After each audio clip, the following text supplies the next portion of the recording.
G'day guys, Dane here from Clarkie's NRL column. Welcome back to another player interview. Now, I've lost my voice, but I had to get this guy on the show. A man who's played 212 games of professional football. He's played for his state, he's played for his country, he's done it all. Willie Tonga, how are you today? I'm good, brother. How are you?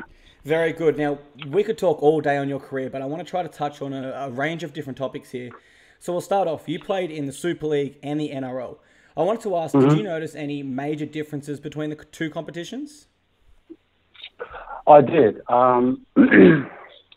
Yeah, there's big differences between both leagues, and not to bag the Super League or anything, but the speed and the talent was, or the skill level, I should say, was definitely the biggest thing that stood out to me. Yeah, as far as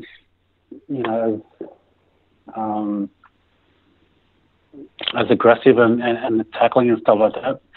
It just was hard, but yeah, I found the speed and the skill level wasn't up to the NRL level. Okay, so it was mainly the speed difference, going from, I'm assuming, line speed, ruck speed, etc.? Yeah, all of that. Yeah, and I think with the weather conditions over there as well, it's raining most of the time, and some of the fields that you play on, it's like there was one time I won't mention the club, but I remember rocking up to one of the games, and I just sat there for about 20 minutes, like just questioning what I'm doing in the Super League. Like the sheds were that bad, the fields were like my local club, Sherbrooke Hornets. That field's like 10 times better than what I played on over there. Yeah, but again, I'm not here to sit and bag the Super League or anything. It was I love the experience, but yeah, it's all in the past now. Yeah, no doubt. So you did want to return to Australia, is that what you're saying? To play in the NRL?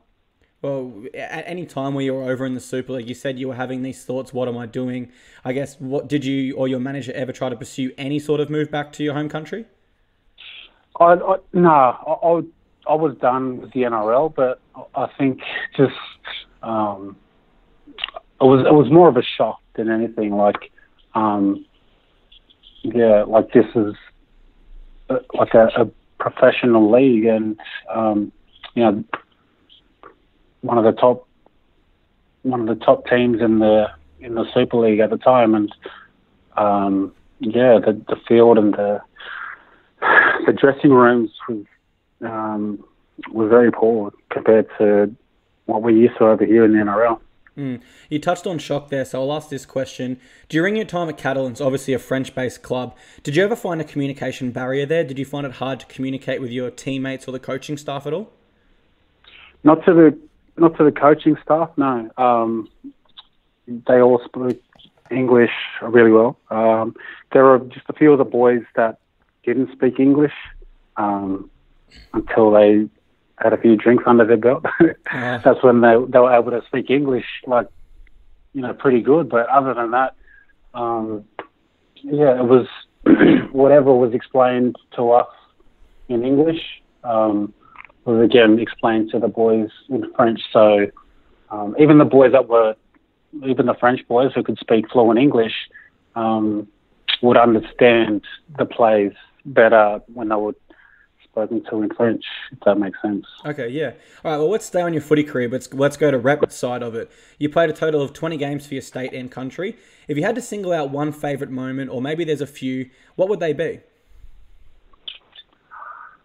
My debut for Queensland. I guess scoring a try on debut is definitely up there, but I remember distinctly just before walking out onto the field at Suncorp. So I don't know where I'm standing, but I'm just looking out at the end of the tunnel, and I can see the jersey number 6 with Lockyer on it, and that there as a 20-year-old, is a memory that I'll never forget, because I'm thinking I'm playing alongside, one of the guys that I looked up to, one of the best that's ever played the game, and I guess deep down I believed in myself that I could play at that level, but not many other people did, and I got written off so many times. But just that memory of me standing in line behind Lockie leading us out is a memory that I'll always remember. And just again running out onto Suncorp Stadium with 45,000 people screaming. It's something that not many people get to experience, but it's something that lives with you forever. Absolutely. And I suppose the question now is, Darren Lockyer, in my opinion, has to be a future immortal of that game. But by that account, you sounded like you're almost a little starstruck.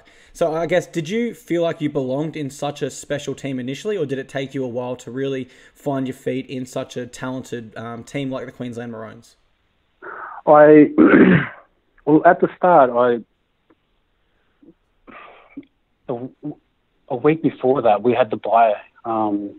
So a few of us boys at the Bulldogs, we were planning a trip to the Gold Coast already for the bye. And so everything was planned. And before I got the phone calls, that was the last thing I was expecting. And then I didn't even know that I was playing. I didn't actually get told that I was the centre until we were at training one day, and there was no one else around except Paul Bowman and myself. So that's kind of when I knew, because Hodjo had been suspended a week earlier, and Tatey got ruled out, I think. So I got caught into camp, and they were going to see how Tatey was during medicals, and I didn't find out that I was playing. So I knew that I'd be able to do my job. It was just I felt a little bit intimidated by the group that I was with. Lockie, Shane Webke, Petro, the older boys especially. Having grown up watching them.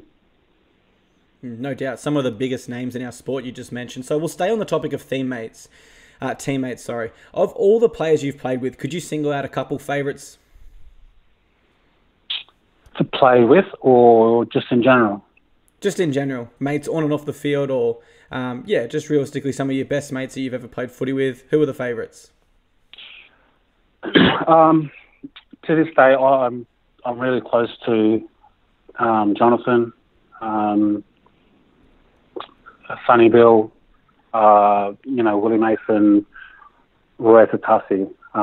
Those boys, obviously from the Bulldogs days, we were all quite young when we won that grand final. So, and that's a big thing. And I've managed to stay in touch with those boys, quite frequently, and especially when I was going through, difficult times with things, and those boys were always there to give me a call and just show their support in any way. Yeah, you just touched on another bunch of legendary names within our sport. I guess coming into the grade as a young fella at the Eels and the Bulldogs, early in your career, which player taught you the most? Which was one player that you really leaned on as a pillar for support? When I first started, it was Jamie Lyon. Okay.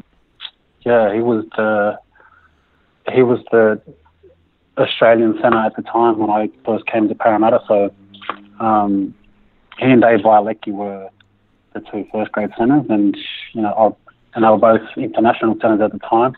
It's really why I made the move to the Bulldogs, because I couldn't I couldn't get a start in front of them. So that's why I made the move. But I think, Jamie Lyon and Andrew Ryan helped me out a lot when I first came down, along with Dave Solomona. No doubt. Those three boys, yeah.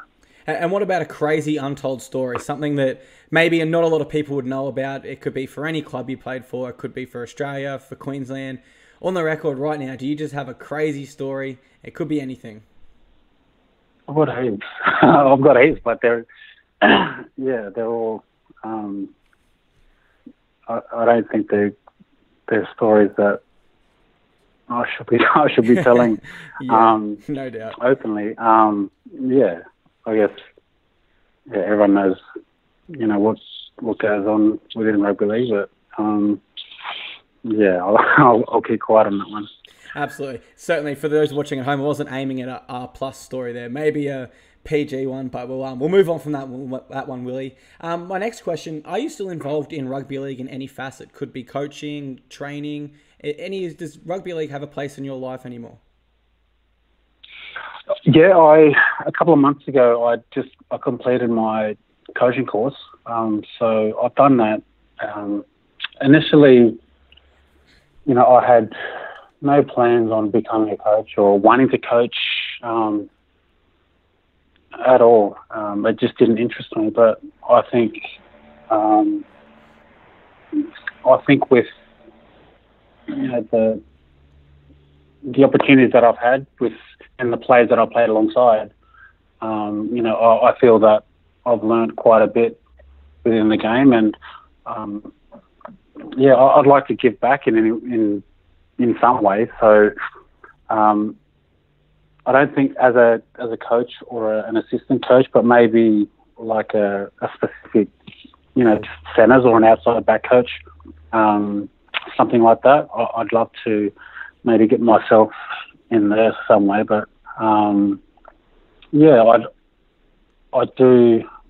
could see myself within the game at some capacity for sure. Okay, so you're not really interested in a head coach assistant sort of role, but you did touch on having a lot of knowledge to pass down. That's absolutely correct there. What about SG, Ball, Howard, Matt, some of the younger kids coming through? Would it ever interest you to pass on the knowledge to the next generation, whether that be as a position-specific coach like you touched on? Yeah, for sure. I'm not sure if I'd want to do it full-time, but yeah. No, I'll clear that up. I definitely wouldn't want to do it full time, but I would love to, help the young boys coming through for sure. It's especially with the game how it is now, with the Polynesian boys and Aboriginal boys as well coming through. I'd love to pass my knowledge on if the opportunity came up. Yeah. This next question's it's a two-sided question. The first question is, if you don't mind, what is your current employment? And second, how hard was it transitioning to that job from professional football? Did you have a job in between, a bridging job? And have you done any studying? You just touched on attaining your coaching qualification just before. Mm-hmm. So at the moment, I'm working for Kari, which is an Aboriginal foster care agency. Okay. And they play a big part in rugby league. Actually, they sponsor the Blues in the state of origin. They were the major sponsor for the Indigenous side in the All Stars. So I'm currently working for them. But in between this job, which I've been at for 8 months, and from the time I retired was back in September of 2017, I hadn't done anything. So I've got no qualifications. Well, I didn't have any qualifications, and the plan was to come back and play local footy and try and transition into work while still playing the game. Yep. And that was meant to happen up in Newcastle, but my knees just couldn't do it week in, week out. If I was to play, I'd be able to play one game, and then I'd have to miss 3 or 4 games, which I guess it wouldn't have been right for, the club, and I didn't want to go out like that personally. But Kari came up and offered me a job, and I've been here ever since. So in some ways, injuries almost forced your hand into putting down your retirement card. Yeah, 100%. I didn't want to give the game up, and I think, personally, because of injuries, my football declined. Maybe 4 or 5 years ago. How tough was that mentally? It was hard because in your head you think that you can get back to where you want to be physically, but the body just can't do it. And I feel that I played maybe 3 years too long. Okay. And that was simply because I had in my head that I was going to get back and be able to rehabilitate my knees and get back to the level that I thought I was going to be happy with at playing, but I physically couldn't do it, and I had to just come with reality, accept reality, and that I had to hang the boots up, which was hard. Yeah. And my next question, just to follow on from that, you've just recently attained your coaching qualification. You did mention in your new role you work with younger Indigenous children, etc. Did in any way you feel inspired by that? Inspired, you were noticing I'm teaching things to these children. It's making me happy. It's giving me a sense of fulfillment. And did that inspire you to go out and attain that qualification? It wasn't that necessarily. It was... A lot of people had asked if I was interested in coaching, and they'd been asking, even when I was playing, and I'd always said no, didn't want a bar of it. But then, after, seeing these young kids come through and sitting back and thinking about it, having a year off or being out of the game, I thought, I'd learn of some. I've played alongside the best, and I've been under some really good coaches that I feel that I've learned quite a bit off that I could possibly pass down knowledge to. So, if the opportunity does come up, it'll be something that I'd grab for sure. No doubt. Now, Willie, I need to be careful on how I word this next question, but I was watching an interview with you with Grange TV. You were alongside UFC middleweight champion Rob Whittaker. Firstly, very jealous. But secondly, you said you couldn't count the amount of times you suffered a concussion in rugby league. Then you got asked if you couldn't remember any matches, and you didn't hesitate. You straight away said yes. You said to the point where you didn't even remember playing that night. And you said there's been blurs of years within your life as a result of those concussions. Now, my first question is, does this affect your life today? It does. I'll get a lot of headaches, and I don't know, whether it's because of the head knocks, but prior to that, I hadn't experienced headaches like I do, but I get headaches that are bearable, but it's something that comes on quite regularly. That sort of. How often would you say? Once every couple of weeks, where it's like it's a mental thing. Like, I know that, it's like having to push short, to get through the day, or even to be able to come to work. It gets that bad where you want to phone in and say, I'm no good.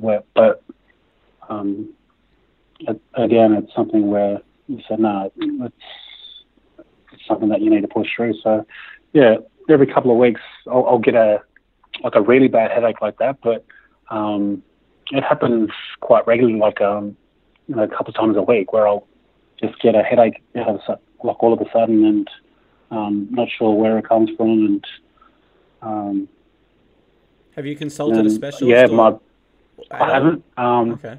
I haven't. People have reached out to me, but I guess the main reason is if there is a problem, I'm scared to know. And I know that's probably a silly excuse, but it's if I'm scared to know whether there is a problem, I guess. I'll forget things that I should remember. I'll forget conversations that I've had that are conversations that are, with friends and family, and again, I don't know whether it's from those head knocks, but for now, it's the only thing that I can put it down to. But I guess to address that, it's a specialist is something that I need to look into, and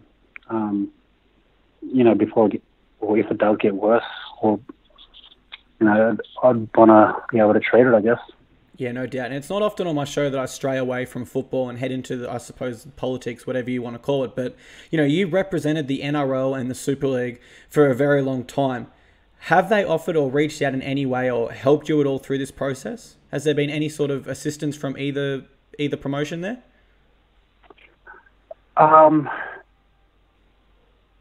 That podcast was the first time that I ever came out about my head knocks and concussions and stuff like that. So, I'm pretty reserved, and I just go about my things and go about my day without trying to, talk about the past or whatever and what I've been through. And again, I didn't want to alarm my parents. Like, there'd be times where I've gone in, had surgery, and my mum and dad didn't know. They still don't know. Okay. Unless if they hear this, then they'll obviously know. But I didn't tell them because I didn't want them to worry. So after that podcast, people have reached out to me from the NRL, and told me about doctors that I can go and see and that I should see, and they're trying to encourage me to go and see them. But again, I'm scared of what I might find out. Okay. So you believe as a sport we are doing enough around this, or you think we need to continue to improve? What would be your final say on that? I really don't know, because I haven't spoken to many people about what they've been through. Again, it was just something that in that podcast that just came up, and I just started talking about it without even thinking. And I'm not sure what the NRL is doing now, or the Super League, but it's something that needs to be addressed for sure, because again, like, you're playing, those boys are playing, 24, 26 games, plus if they're playing reps and trials and whatever. And then, you're doing, at training sessions, you'll get to stages where you've got to go 100%. Sometimes, whether it's in a pose, or whether it's just in some drills, and you're getting head knocks every single training. Like, it's just something that happens, whether it's an accident like knee or elbow or whatever it is. You're copping that nearly every single training, but none of the boys talk about it, because it's what you do. It's part of your job. It's part of the identity of being a footballer to some extent, I would say. 100%. Yeah, definitely. Is it tough for you to talk about it now? Not at all. Not at all, because I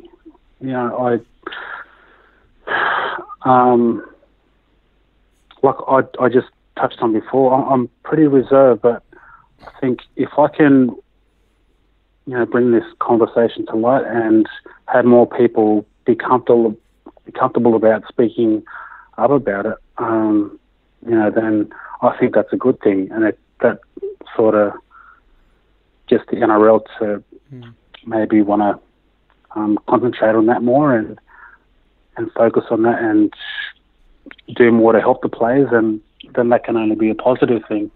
Yeah, I absolutely agree. But it wasn't something that I'd planned on talking about. Yep.